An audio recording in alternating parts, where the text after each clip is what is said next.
Hello, welcome to my channel. Hi, sorry I've not posted anything for a while now, and please don't mind my hair. So today I'm going to be showing you how to do vegetable pie.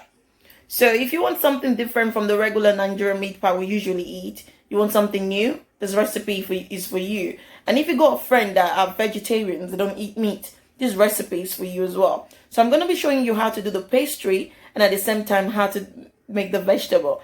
And I could still give you some options of other things you could add to the vegetable. You get it? So something different from the regular meat pie we've been eating. So, and this vegetable sauce is what can go with anything, rice, and you just name it. So today I'm going to show you, first thing we're going to be doing is measuring out the flour. So let's begin. Out your flour. This is a 1 kg.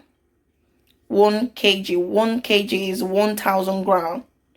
So that's it. And you're going to be adding 1 tablespoon baking powder, half teaspoon salt,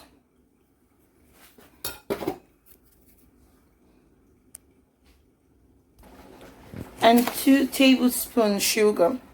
And it's optional because some people don't like sugar on their pastry, so it's optional. I'm going to transfer this into a bigger bowl. And then add in 500 gram butter. That's 250 grams. Another 250, so that's 500 grams. Together. So my hands are all washed before I started all this, so don't worry. And if you don't want your hand to get stained, you can put on the gloves.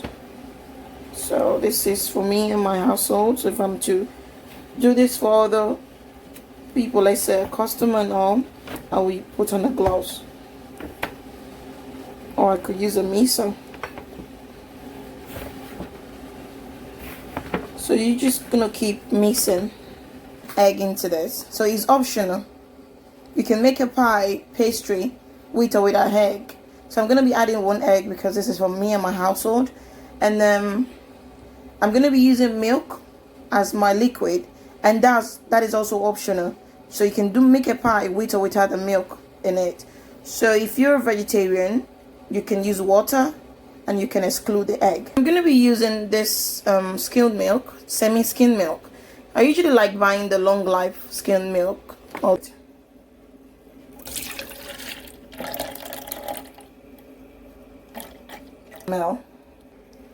So let's make it 250. Still okay. And put a hole in the middle, and it's okay if your mixture comes out like this. It's okay. Sometimes you don't really need to mix the butter so smooth in your mixture. So we're gonna add in just 1 egg. As I said before, egg is optional. So because it's just me eating it, I'll just add egg. Just add your milk gradually. Maybe half of it. So you just mix the water and the egg together. You can beat the egg before you pour it, but it doesn't really matter because after all you're matching you're gonna be beating the flour anyway, so it's still gonna mix in. So it doesn't matter how you make all this mixture. You don't have to be professional in it. The most important thing is that your pastry come out all right. That's just one basic thing about that's it. And one most important thing about cooking is hygiene. You need to cook in a very clean environment. Let's say, okay, this morning now, I came to the kitchen to cook. The first thing I did was to sweep the kitchen and wash all my plate. That's it. When you take out things out of the way, it makes cooking easy and fun for you. And you can also use a scraper to scrape any remain in your hand. So, and one thing you need to know when you mix your pastry, you have to be careful the way you mix it so it doesn't develop gluten, so it doesn't come starchy, you see. So this is how it should be, see, so it doesn't come starchy.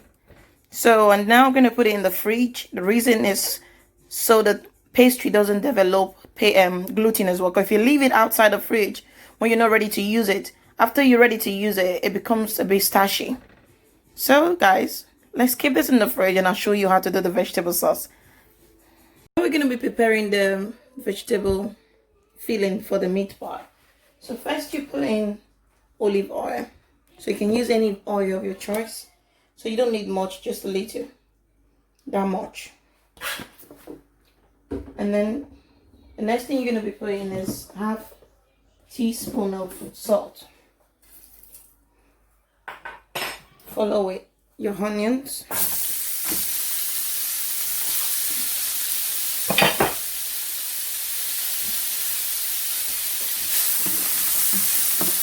Sorry, the green pepper. Sorry, the green paprika is inside because I added it close to the onions.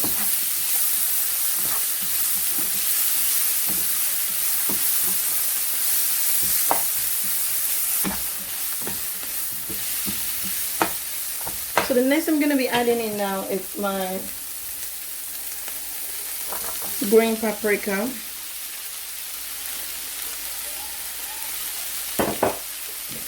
Follow with my red and yellow paprika. You can call it green, red, and yellow pepper. So you stir.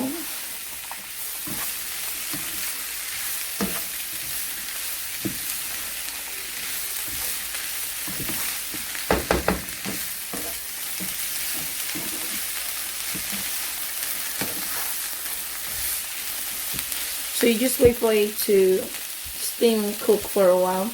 I'm going to be adding is my tomatoes. So I'm going to leave the amount of red bell pepper or the amount of bell peppers that I use and the amount of onions I use together with the tomatoes. So I'm going to leave the recipe on my description. So just go there. It's good for both vegetarian and non-vegetarian. But the only thing I'm going to be using here that is not for vegetarians is the beef stock I'm going to be putting in. So if you're vegetarian, you don't need beef stock. What you need is vegetable stock.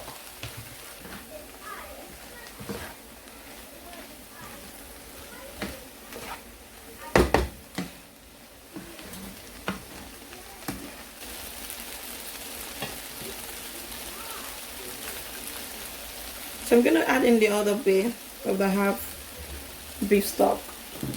So making it one beef stock that I use and sprinkle a bit of salt. You know, I put salt from the beginning. I just put a little bit. So sometimes following recipe is not just all about the actual recipe. Another trick about cooking is you get to just taste your food as you're cooking. So when you taste as you're cooking, you know if I need more salt or if I need more maggi cube or maybe more herbs or seasoning.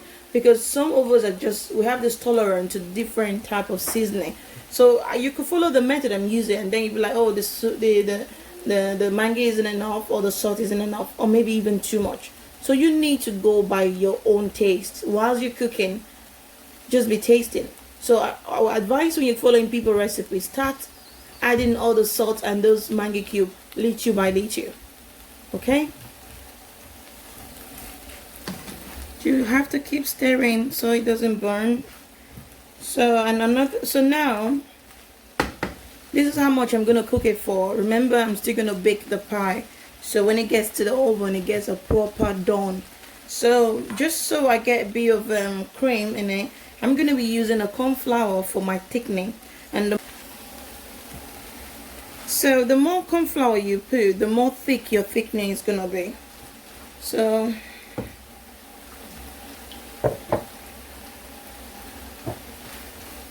there we go. So and the thickening is optional, but just so because it's going into a pie, or into a pastry, so I just had to add the thickening so I get this cream texture. So it's optional and you can use any other alternative thickening that you have. It doesn't have to be corn flour.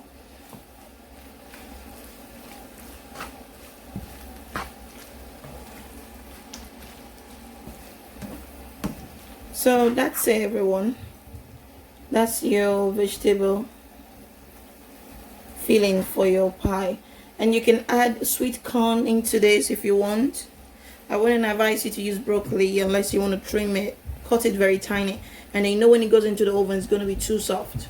So those vegetables that comes out crunchy, and you can add carrot if you want, but this is just the method that I want to use. And also I'm going to be doing some of the meat pie. So also I'm going to be baking some of the meat pie with cheese inside. So I'll do just this and some with added cheese. So, and if you're a vegetarian, you can use a vegetarian cheese, but the cheese I'm using now is just the normal one. So if you want to know how I feel it in the pastry, please click on the next video. Bye. Thanks for watching. Have a blessed and a wonderful week. And also, you can eat this with anything. It doesn't really need to be inside your pie, if you get what I mean. So you can even eat rice with it, or potato, bread, you name it. Bye.